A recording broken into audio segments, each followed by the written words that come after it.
my name is Lauren Cassidy, and I will be explaining the DNA extraction experiment.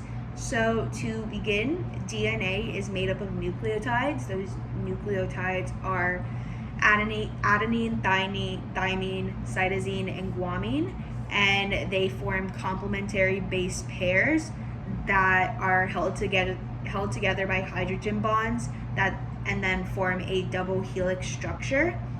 DNA is the blueprint of life.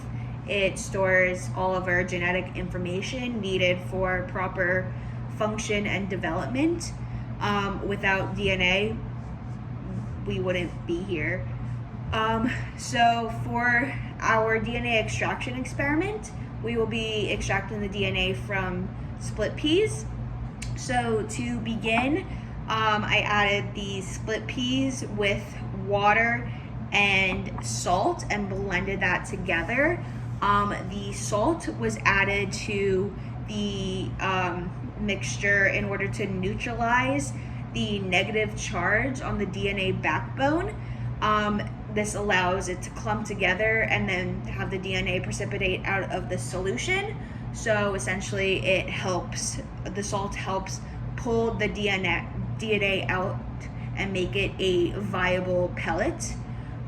So after we have our salt pea solution here, we strained that, and then we added detergent. The detergent was added to the experiment in order to break down the cell and the nuclear membrane,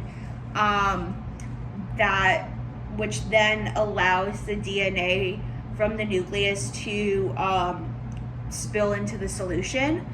So the detergent is able to break down the lipids using a process called lysis, and this then helps release the DNA from the cell.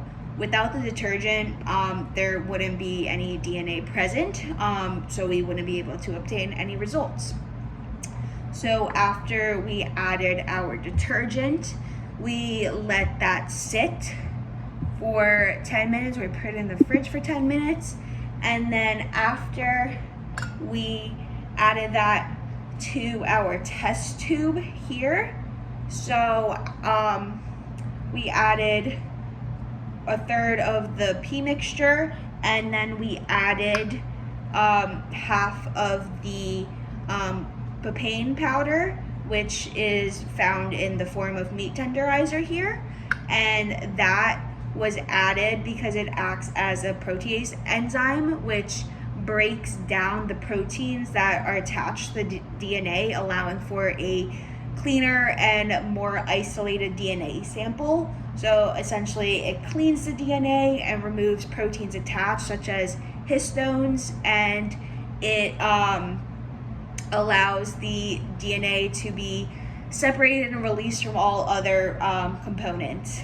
So after we added that, we then added a mixture, then we added cold isopropyl alcohol, and it's important that it's cold because the cold helps precipitate the DNA solution.